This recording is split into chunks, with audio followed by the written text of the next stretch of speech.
Cantt believe मैं अपनी तरफ से एक्चुअली काफ़ी 3-4 वीडियोस बना चुकी हूँ, लेकिन बाद में मुझे पता चला ओह कैमरा तो ऑन ही नहीं था।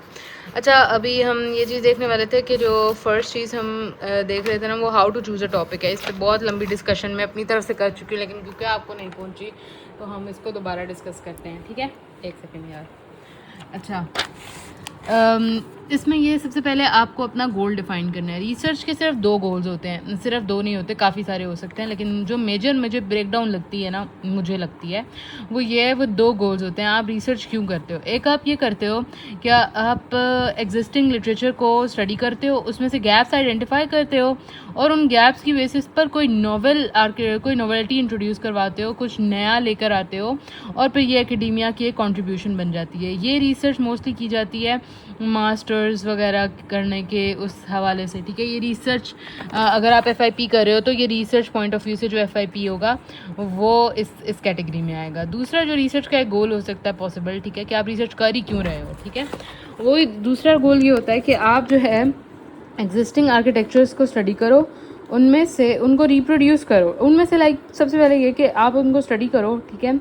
उसके बाद आपको अपने गोल यानी आप जो भी डेवलप वगैरह करना चाहते हो उसके हिसाब से जो है जो आपको आइडियल लगे उसको रिप्रोड्यूस करो, या आप सबको भी रैंडमली 5-6 पेपर सेलेक्ट करके उनके आर्किटेक्चर्स को रिप्रोड्यूस करके आप रियल टाइम में परफॉर्मेंस देख सकते हो कि किसकी परफॉर्मेंस अच्छी आ रही है, और फिर आप उसको एज अ प्रोडक्ट या एज अ सर्विस सेल कर सकते हो। या ये basically industry point of view से रिसर्च है, और अगर आप इंडस्ट्री में जाना चाहो तो आप इस तरह की रिसर्च को प्रेफर करना चाहोगे।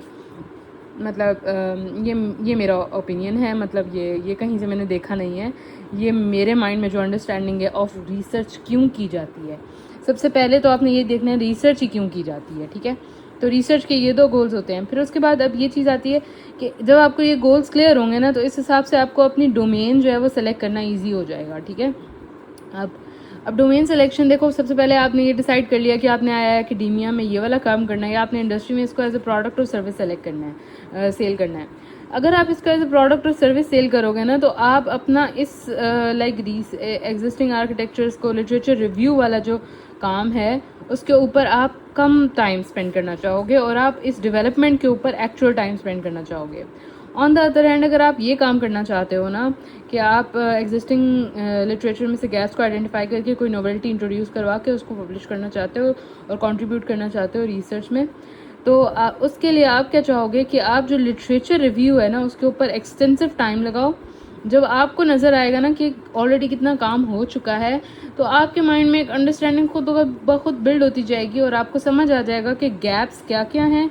जब आपको गैप्स आइडेंटिफाई होंगे तो ऑटोमेटिकली आपको आइडिया भी आ जाएगा कि मुझे क्या ऐसा नॉवेल करना चाहिए, या इट्स लाइक कि if you have a problem solving brain then कि gaps are basically the problems, ठीक है। अब उस प्रॉब्लम को सॉल्व करने के लिए obviously will come up with like any idea or something, you will even have to research more about it, कि यही प्रॉब्लम बाकी जगहों पर यानी बाकी डोमेन्स में, maybe in your domain that particular thing has not been implemented, लेकिन बाकी डोमेन्स में यही प्रॉब्लम किस तरह सॉल्व की गई थी, और वो आप कंबाइन करके अपनी डोमेन के साथ एक नोवेल आर्किटेक्चर बना सकते हो, एंड सो ऑन। नोवेल्टी लाने के बहुत तरीके हैं, ठीक है। तो first of all you need to be clear on these 2 things, ठीक है।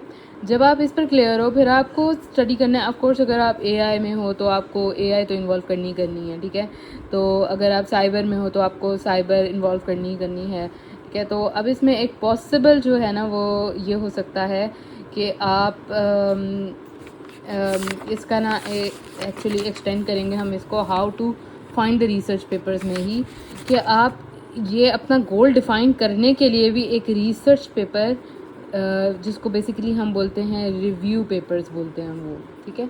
एक रिव्यू पेपर आप पकड़ो और उसमें से आप आइडिया कर लो कि आपको किस डोमेन पे काम करना है। इसको अभी हम नेक्स्ट पार्ट में स्टडी करते हैं।